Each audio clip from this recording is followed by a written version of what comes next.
Right, folks, this is just a very quick one. Have any of you read this news article?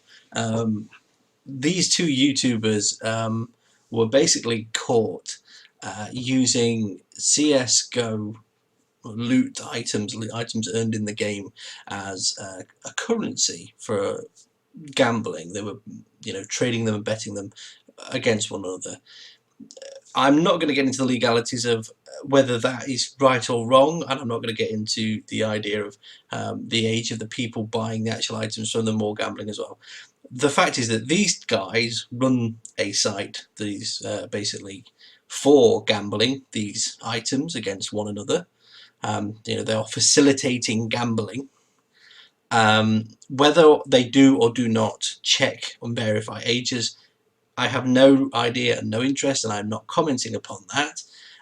But what I'm saying is that they were licensing, were advertising, and basically vaunting doing this to everybody and anybody without limit or age or anything.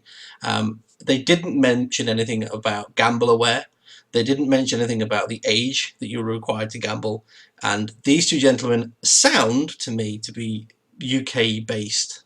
They sound to be a little bit south of myself in this fair isle.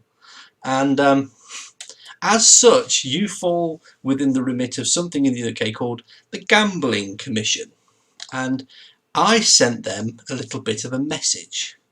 And this is their reply to me. We would advise that offering facilities for gambling without a license is a criminal offence. I have looked at this CSGO Lotto website and I can't see any reference to a license. Gambling is defined as betting, gaming and participating in a lottery, which is pretty much what their site lets you do.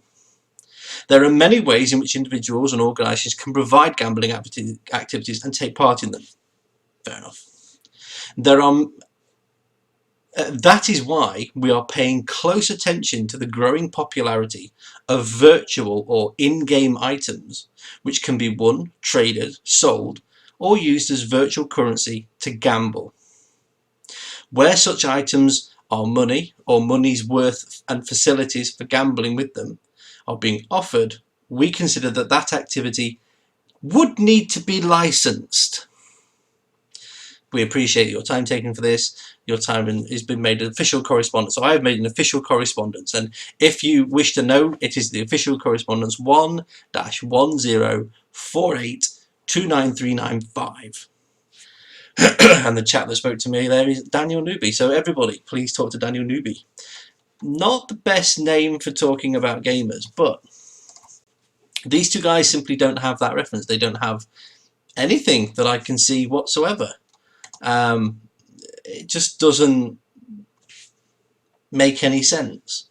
I can only thank Boogie for bringing it to my attention and the wider attention, and I find it very interesting that the Gambling Commission are quite aware of it.